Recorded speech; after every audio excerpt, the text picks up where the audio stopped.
सुप्रभात बेटा, आज मैं आप लोगों को क्लास 12 आरोह भाग 2 टर्म 2 का चैप्टर 9 फिराक गोरखपुरी, ठीक है, उनके द्वारा रचित रुबाइयाँ, उसकी व्याख्या बताने जा रही हूँ। तो थोड़ा परिचय हम फिराक गोरखपुरी के जीवन पर कर ले लें। फिराक गोरखपुरी का मूल नाम जो है रघुपति सहाय फिराक गोरखपुरी था। उन्हें फिराक गोरखपुरी के नाम से उनको टाइटल दिया गया था, उस नाम से हम उनको जानते हैं। इनका जन्म 28 अगस्त सन 1896 ईस्वी उत्तर प्रदेश के गोरखपुर जिले में हुआ था। उसके बाद जो है रामकृष्ण की कहानियों से इनकी शिक्षा प्रारंभ हुई और फिर धीरे धीरे जो है उर्दू, फारसी, अंग्रेजी इन सभी माध्यमों में इन्होंने शिक्षा ग्रहण की थी, ठीक है बेटा। उसके पश्चात जो है ये डिप्टी कलेक्टर के रूप में चयनित हुए थे, लेकिन स्वतंत्रता उस समय हमारा देश जो है वो अंग्रेजों के अधीन था, हम लोग ब्रिटिश शासन के अधीन थे।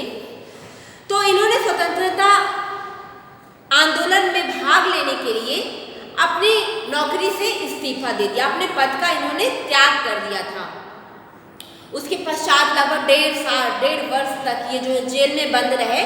फिर वहाँ से आने के पश्चात जो है पुनः यह अंग्रेजी विभाग इलाहाबाद में अंग्रेजी विभाग में अध्यापक रहे, उन्होंने अध्यापन का कार्य किया। इनकी एक रचना है गुले नगमा, उसके लिए जो है साहित्य अकादमी पुरस्कार दिया गया था। इसके अलावा ज्ञानपीठ पुरस्कार से भी इन्हें नवाजा गया है, सोवियत लैंड नेहरू अवार्ड से भी इन्हें नवाजा गया है, ठीक है। तो ये इनकी रचनाएं थी। अब बेटा इनकी रचना जो रुबाइयाँ हम लोगों के सिलेबस में है, तो सबसे पहले जानने की जरूरत ये है कि आखिर रुबाइयाँ होती क्या हैं। जैसे हम हिंदी में पढ़ते हैं दोहा, सोठा, चौपाई, छंद, वैसे ही उर्दू और फारसी का एक छंद होता है जिसको हम रुबाइयाँ कहते हैं। अब रुबाइयाँ की हम पहचान कैसे करेंगे, ठीक है। तो रुबाइयाँ की पहचान के लिए ये है कि जो प्रथम पंक्ति होती है, दूसरी पंक्ति होती है और चौथी पंक्ति होती है, उसमें तुक वाले शब्दों का अंत में हम मिलान करते हैं, ठीक है। लेकिन जो तीसरी पंक्ति होती है वो स्वतंत्र होती है ना। तो अब जो है हम रुबाइयाँ जो फिराक गोरखपुरी द्वारा लिखी गई है उसकी हम व्याख्या करेंगे। सबसे पहले हम रीड करेंगे। आंगन में लिए चांद के टुकड़े को खड़ी, आंगन में लिए चांद के टुकड़े को खड़ी, हाथों पे झुलाती है उसे गोद भरी, रह रह के हवा में जो लुका देती है, गूंज उठती है खिलखिलाते बच्चे की हंसी। यहाँ पे इनकी रुबाइयों में वात्सल्य रस का प्रयोग ज्यादातर हुआ है। ये पूरा वात्सल्य रस से ही लबरेज है इनकी ये रुबाइयाँ। माँ बेटे का वात्सल्य प्रेम दिखा रहा है, भाई बहन का प्रेम दिखा रहा है। तो क्या कहते हैं, आंगन में लिए चांद के टुकड़े। एक माँ अपने बच्चे को ऐसे गोद में ले करके आंगन में खड़ी है। अब बच्चे को यहाँ पे चांद के टुकड़े से संबोधित किया गया है, ठीक है। अपने बच्चे को गोद में लेकर खड़ी है, अपने चांद के टुकड़े को, अपने बेटे को हाथों में झुलाती है, उसे गोद भरी, अपने गोद में लेकर उसको हाथों में ऐसे ऐसे करके झुलाती है, रह रह के हवा में जो लुका देती है। माँ क्या करती है, अपने बच्चे को गोद में लेती है और हवा में उछालती है, फिर गोद में उसको पकड़ लेती है। तो वही इसमें कहा जा रहा है कि रह रह के हवा में लुका देती है अपने बच्चे को, गूंज उठती है खिलखिलाते बच्चे की हंसी। और जब एक माँ अपने बच्चे को गोद में लेके हवा में उछालती है और बच्चा वापस से उसकी गोद में आके गिरता है, तो बच्चा खिलखिला करके हंस देता है। इसमें देखिए कितना अच्छा माँ और बेटे के बीच का जो वात्सल्य है, प्रेम है, उसका वर्णन फिराक गोरखपुरी जी ने किया है। अगला है रुबाइयाँ।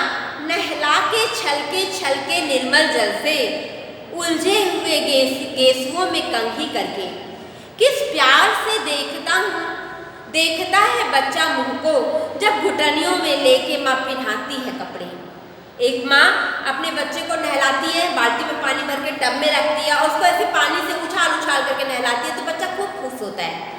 निर्मल साफ जल से एक माँ अपने बच्चे को नहलाती है और उसके उलझे हुए बालों को कंघी से संवारती है, घुटनों पे लेकर के बच्चे को कपड़ा पहनाती। माँ अपनी गोद में पैर को फैला करके घुटने पे बच्चे को बैठा के कपड़ा फैलाती है, तो बच्चा बड़े ही प्यार से, बड़े ही वात्सल्य ममता से अपनी माँ को देखता है। वाकई में माँ बेटे का जो वो रिश्ता होता है उसका वर्णन करना बहुत ही मुश्किल है, ठीक है। अब तीसरी रुबाइयाँ पढ़ते हैं। तीसरी रुबाइयों में क्या है, त्योहार, दीपावली त्योहार का वर्णन किया गया है। दिवाली की शाम घर पुते और सजे, चीनी के खिलौने जगमगाते लावे, वो रूपवती मुखड़े पे एक नरम दमक, बच्चे के घरौदे में जलाती है दिए। दीपावली की सफाई हम लोग बहुत ज़्यादा करते हैं। दीपावली स्वच्छता सफाई का ही प्रतीक है, माँ लक्ष्मी का आगमन होता है।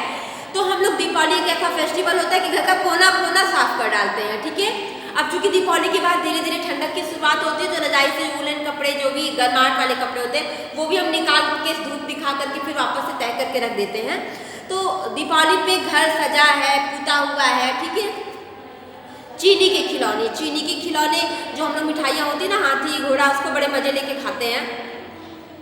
तो वही वो कहती हैं कि एक माँ, एक सुंदर सी माँ जो है चेहरे पर एक नरम दमक रहता है, दीपावली पे अपने घर को सजा करके अपने बच्चे को खिलौने देती है, ठीक है। और बच्चे के घरौदे में जलाती है दिए। अब तो बहुत जगहों पे ये कम भी हो गया है ना। पहले क्या होता था, सारे बच्चे मिट्टी और ईंट इकट्ठा करके घर बनाते थे, 1 मंजिला 2 मंजिला, होड़ लगी रहती थी कि किसका घर बहुत सुंदर बनता है।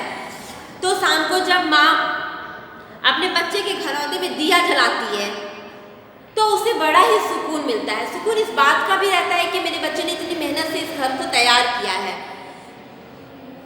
आगे है, आंगन में ठुनक रहा है जिदियाया है, बालक तो है चांद पे ललचाया है, दर्पण उसे देख कह रही है माँ, देख आईने में चांद उतर आया है।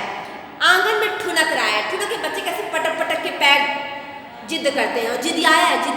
अब बच्चा जो है माँ का वो जिदिया गया है, कुछ चाहिए उसको जो उसको मिल नहीं रहा है। क्या चाहिए, आगे की पंक्तियों में देखते हैं।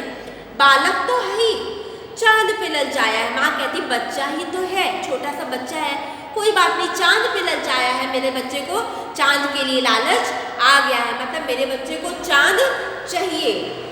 दर्पण उसे देख कह रही है माँ, देख आईने में चांद उतर आया है। माँ क्या करती है, शीशा देती है और जमीन पर रखती है तो चांद की परछाई शीशे में पड़ती है। तो शीशा दे करके बच्चे को कहती है, दर्पण मतलब शीशा, शीशा दे करके बच्चे को कहती है देख आईने में, देख बेटा इस दर्पण में देख चांद उतर आया है। ऊपर से चांद जो है वो जमीन पर आ गया है, ठीक है। यहाँ पर इतनी रुबाई में 4 रुबाइयाँ थी। इसमें जो है माँ और बेटे के प्रेम का वर्णन किया गया है, त्योहार का वर्णन किया गया है। अगला है रक्षाबंधन। यहाँ पे भाई बहन के रक्षाबंधन त्योहार का वर्णन है। रक्षाबंधन की सुबह रस की पुतली, रक्षाबंधन की सुबह ऐसी लग रही है जैसे रस से भरी हुई है। क्यों रस से भरी हुई है? छाई है घटा गगन की हल्की हल्की। बेटा हम सभी लोग जानते हैं कि रक्षाबंधन का त्यौहार जो है वो श्रावण मास में पड़ता है। श्रावण मास में क्या होता है, शिव जी का महीना होता है। उस महीने में बारिश भी होती है, हवा भी चलती है, पेड़ों पर पुष्प, जितने भी पुष्प का सीजन होता है, समय होता है, वो सभी खिल उठते हैं, चारों तरफ हरियाली होती है, ठीक है। तो वही कह रहे हैं कि रक्षाबंधन की सुबह हर तरफ पूरी हरियाली है, बिल्कुल रस की पुतली की तरह लग रही है। छाई है घटा गगन की हल्की हल्की। गगन मतलब आकाश में घटाएं जो है वो हल्की हल्की छाई हुई है, मतलब बरसने को आतुर है।